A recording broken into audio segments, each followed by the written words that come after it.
Hello there and welcome once again to Red Gaming Tech. Today is the 29th of July and I have yet more daily gaming news for you today. As we have a ton of information revealed concerning Assassin's Creed 4 Black Flag multiplayer and the various new features and changes that it will be bringing to the table. Of course, the biggest change for the online play will feature a Gamelab, which is a system for creating your own multiplayer modes. And it is what it says on the tin. It allows players to customize multiplayer as they so wish, and offers more than 200 customizable elements. And someone at Ubisoft had this to say: "We really wanted to give more power to our community this year. This is the 4th multiplayer installment, and we really asked ourselves, what can we do this year to please the community, to make them happy? Where can we go?" One of the answers was to just give them the content, to let them do what they want. And the players using the Gamelab will start off with a template based on existing modes before altering whatever they like. And the Ubisoft representative gives a pistolier mode as an example, which allows you to kill only with a pistol shot, and all melee murdering has been disabled, and will of course alter the deathmatch style of play completely. And of course, Assassin's Creed is normally based entirely around those close quarters hidden blade killings. And of course, in the pistolier mode, you will need to target them afar. And of course, the Gamelab will allow you to share your modes with friends, favourite them, upload them to the community at large, and if they're good enough, get them promoted by Ubisoft in-game, which is of course a little bit of a throwback or a bit of a nod to A Little Big Planet, of course. Now, there's also some more information given on the co-op upgrade. Now, some of you may remember the Wolfpack co-op mode that was available in Assassin's Creed 3, but there was actually some information revealed on Discovery Mode, which is actually an addition to the inclusion of the Wolfpack, and it has been described as a linear experience with a story wrapper, which is basically designed to ease people into the co-op as opposed to a straight-up training mode.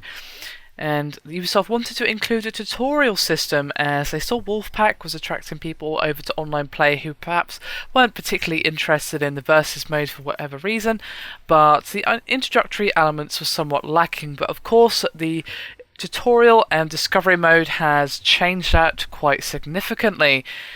And in Discovery, you can have upwards of 4 players in the co-op designed levels.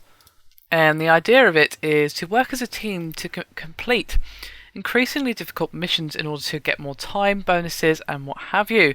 And once you've worked your way through the discovery mode, you will move on to Unleashed, where the idea is to get a high sequence as possible by lining up multi-kills and synced kills, defending chests, eliminating disguised enemies, beating infected opponents, and more. It sounds like the difficulty is definitely going to ramp up the more and more you progress through this particular mode.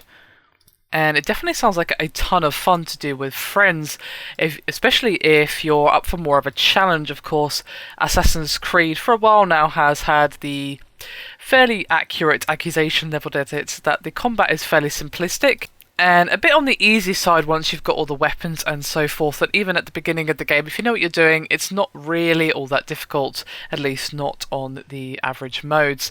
But it sounds like Discovery and of course the upwards from that mode, the Unleash mode, it definitely sounds like it's going to give the players quite a lot of challenge. So it's not some just sort of slap and dash ordeal with the multiplayer. They've definitely been paying attention to the community and the pitfalls and problems of previous Assassin's Creed games, of course. And we've got the inclusion of Wolfpack with heavy improvements, and of course the Gamelab as well, which is an entire new addition to the game. And so I think this is the first time we've ever really seen any real modding allowed, at least as far as I'm aware. Of course, the multiplayer didn't really become a thing until later on in the series, so of course it didn't really have many opportunities to be included, but it's definitely a plus to the game that they're encouraging modding in such a big way to include the Gamelab within the system.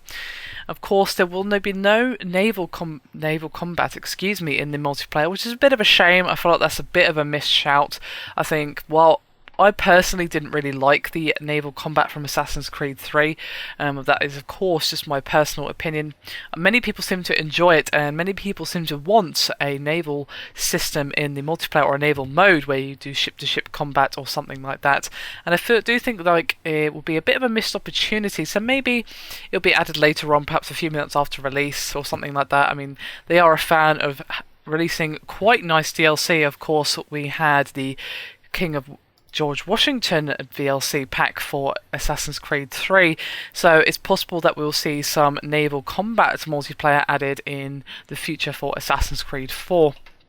Assassin's Creed 4 is not even out yet, of course, for quite a few months, so it seems like they've definitely put a ton of effort into this particular multiplayer mode, and it sounds like it's going to be a definitely changed up experience and a definitely improved experience from the previous games. And as well as all this official information that's been released, there's a rumour going around as well, thanks to the Assassin's Creed Twitter. Thanks to some questions, someone asked, are you planning a modern Assassin's Creed? And someone answered, there's always a chance for one of the biggest draws of the series is historical tourism. And when asked about the possibility of a feudal Japan Assassin's Creed, the lead writer Darmik McDevitt said, I think the shogunate is in a cool area, but it's not to one person, and whatever we do, we'll make it cool. So, of course, it's a possibility that we could seeing a modern age Assassin's Creed or a feudal Japan, Assassin's Creed. But I think the feudal one is more likely given the historical tourism comment that he made. And I, for one, would absolutely love a feudal Japan Assassin's Creed. I've been wanting that for a while now, actually, and I would not say no to that for the next big numbered installment for Assassin's Creed, perhaps Assassin's Creed 5 or what have you, I don't really know. But all I know is I think that would be a really nice setting for Assassin's Creed. It would go quite well with all the assassinations and stealth elements and things like that, especially if you set it in the right period of that era. But definitely an interesting game, and I for one would play the hell out of it just to experience that really interesting era. I'd be curious to hear your thoughts though, guys. What eras would you like to see, and what locations would you like to see in Assassin's Creed? It doesn't necessarily have to be a particular time period, perhaps, or I don't know, you'd like to see one in industrial England, for example. I've heard that one suggested before, and it sounds pretty cool to me. Or you want, I don't know, some other maybe a Wild West game, anything's possible with Assassin's Creed, of course. Apart from Assassin's Creed 4, which technically is going a little bit backwards in history, but not much. It usually jumps forward each time a new numbered game comes out, so it's really tough to say what period of time they would choose, but I'd be curious to see what your dream places and times would be to have an Assassin's Creed game featured on. Anyway, that is me done for this video. I hope you enjoyed it. Thank you very much for watching, and I'll see you next time.